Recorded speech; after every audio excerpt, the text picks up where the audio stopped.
pretty excited at the moment. Basically going to live a lifelong dream now of heading down to the Gobi and seeing one of the most remote deserts in the world.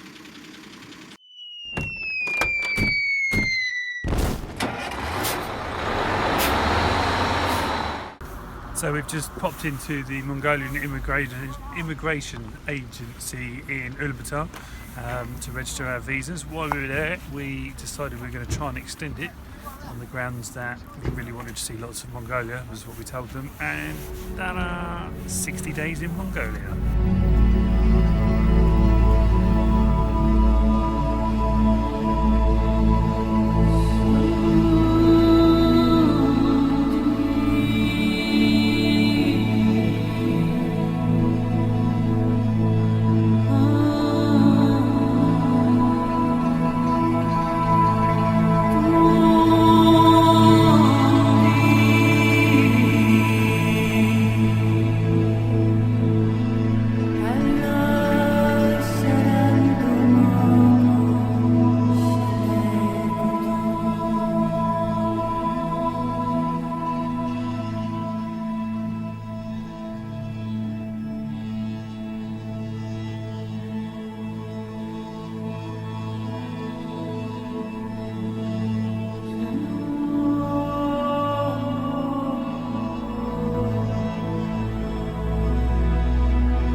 Having a fantastic morning up in the cliffs looking for fossils.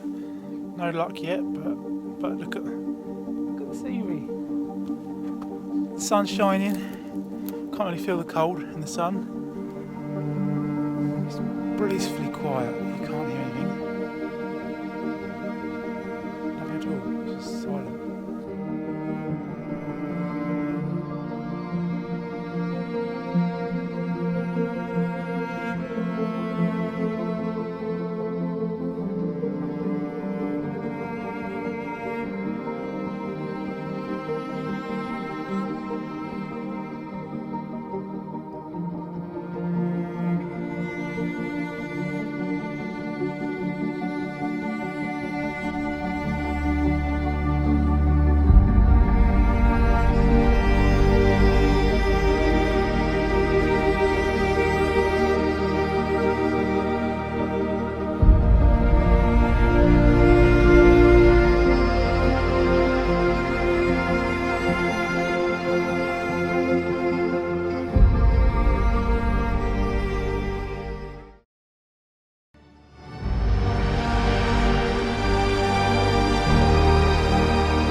So we've taken this mountain pass, which on one map said it was a road, but it looks more like a dried river to me. So it's fine because of it's winter and snow falls here, not rain, so it's not in flood. But in the spring, I reckon this road isn't much of a road really, unless you drive straight up the river. Maybe that's what they do. Maybe they drive straight up.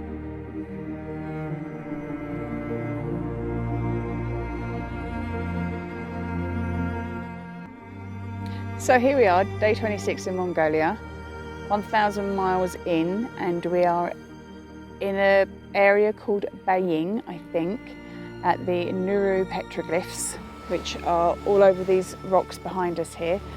Some of them date back to 5,000 years old. At least that's what the guidebooks say. And this is where we're going to make camp tonight. It was an interesting drive getting here. There is a route. We missed it, and so we forged our own routes over the Rocky Mountains there, which was actually not too bad at all. I think I'm getting better at this off-roading malarkey.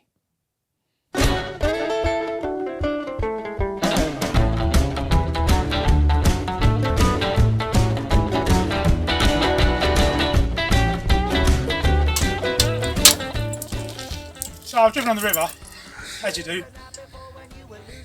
Right hand side wheels have fallen through onto the sand. Left side wheels on the ice, so there's no traction. So I need to brake traction. I love you even when you're down. Take your time, don't hurry. I will always be around.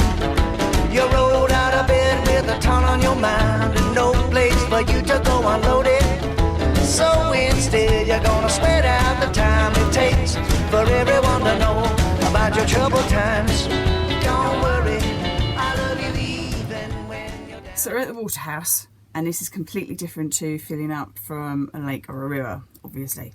But when we're at the lake or a river, we use the pump system to pump the water in through the attachments on the outside of the truck, and then they just fill the tanks up and they go through the filtration system. As we're getting fresh water, we don't need to do that, and generally we don't have the right connections to go on the end of the pump from the water house. So what we have to do here, take the hose from the water house in through this window here into that water tank under the big seat. Yay! We're all full up with water. Not sure if it cost us 600 local for 2 trucks or for 1 truck, but either way, that's not much money at all. We've just filled up, quickly slung everything back in place, and Gary's just moved us out of the way because there is a bit of a queue for the locals to get their water, hence the turbulence. I'm not doing an episode from Star Trek.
Out on the Gobi, in the middle of nowhere.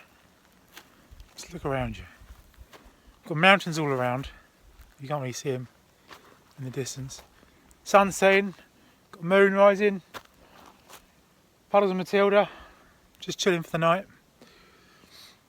And tomorrow we're heading this way down to, we might get there, might not, some of the biggest sand dunes in Mongolia.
think to most people, being out in -5 in the middle of absolute nowhere, up top of a huge sand dune, is really the idea of hell.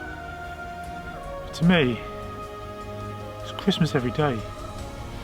I'm in the middle of, it's probably the middle of the Gobi Desert. You probably can't get much more in the middle than this. On the biggest sand dune. Surrounded by nature and wild wilderness. It's just wild. I love it, it's beautiful. Every day is just incredible. It's so... It's getting back to nature, I think it's what it is. Being part of this world.